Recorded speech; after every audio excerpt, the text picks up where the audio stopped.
Halo semua, Assalamualaikum warahmatullahi wabarakatuh. Balik lagi di Sakti Menerangi episode 11. Wah, gak kerasa banget kan udah episode 11. Kalian udah pada nonton belum episode-episode sebelumnya?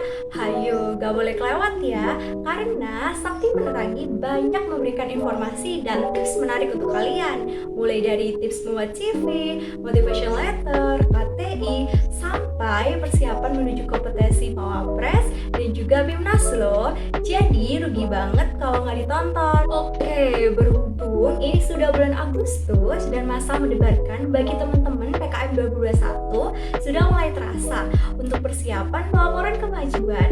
Jadi di episode kali ini bareng aku Farah Sabila dari IKA BIMNAS ke-33 yang bakal jelasin tentang persiapan pelaporan kemajuan PKM 2021, mulai dari susunan laporan kemajuan dan tips presentasi PKP 2 yang pastinya harus disiapkan semaksimal mungkin agar bisa lolos ke BIMNAS 2021.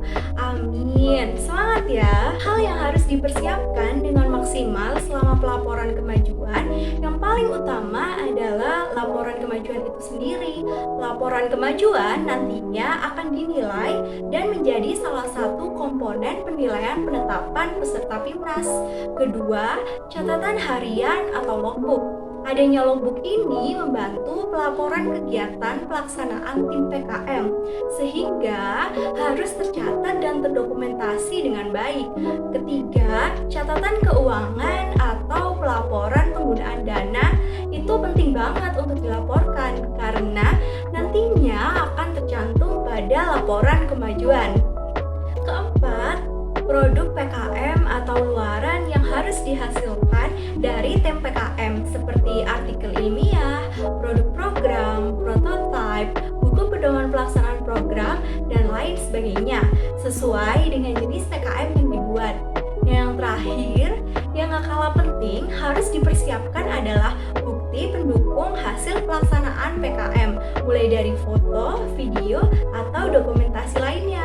Nah, berhubung sekarang pelaksanaannya blended, biasanya bukti berupa foto bisa juga digantikan dengan bukti screenshot.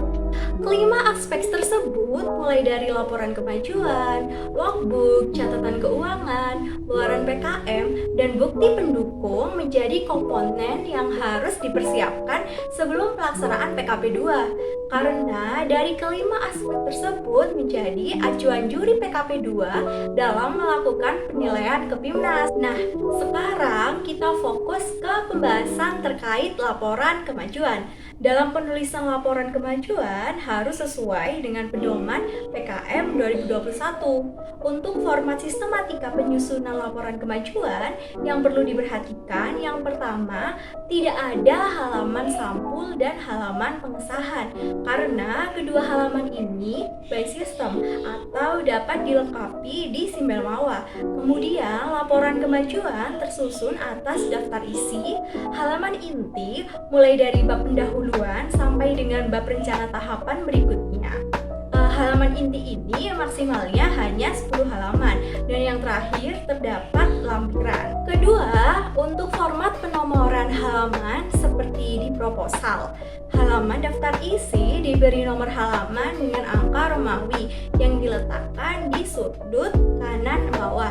Sedangkan untuk halaman inti dan lampiran diberi nomor halaman dengan angka Arab yang diletakkan di sudut kanan atas. Ketiga, dalam penyusunan laporan kemajuan menggunakan ukuran kertas A4 tipe huruf Times New Roman dengan ukuran 12 spasi 1,15 penulisan justify atau rata kanan kiri dan margin dengan format 4333. Secara umum, penulisan isi utama laporan kemajuan diawali dengan daftar isi, lalu dilanjut dengan bab 1 pendahuluan. Dalam bab 1 ini berisi uraian singkat tentang latar belakang dan tujuan dalam pelaksanaan PKM. Selanjutnya, bab 2 target luaran. Dalam bab 2 ini berisi uraian tentang kegiatan target luaran yang tercantum di dalam proposal dan yang ingin dicapai. Lalu terdapat bab 3 metode pelaksanaan. Dalam bab 3 berisi uraian cara atau metode yang digunakan untuk pelaksanaan PKM yang ditargetkan. Selanjutnya bab 4, hasil yang dicapai. Dalam bab 4 berisi uraian singkat kesesuaian jenis dan jumlah luaran yang telah dihasilkan serta presentase hasil terhadap keseluruhan target kegiatan. Lalu terdapat bab 5, potensi hasil yang berisi uraian tentang manfaat, target publikasi, artikel ilmiah, dan lain sebagainya. Selanjutnya ada bab 6, rencana tahapan berikutnya yang berisi uraian upaya untuk pencapaian target 100% kegiatan. Dan yang terakhir, terdapat lampiran berupa bukti penggunaan dana dan bukti pendukung kegiatan. Teman-teman pasti kepo kan gimana sih cara biar presentasi PKP 2 maksimal. Nah, aku punya tipsnya nih terkait presentasi PKP 2 secara online. Yang pertama, persiapkan konten presentasi atau PPT yang menarik. PPT menjadi visual pertama yang akan dilihat dari juri PKP 2, sehingga perlu dibuat menarik dengan tujuan untuk membuat juri tetap fokus pada presentasi kalian. PPT yang menarik adalah PPT dengan teks ringkas, hanya menampilkan poin utama, visualnya relevan, dan kontras warnanya terjaga agar terlihat dengan jelas.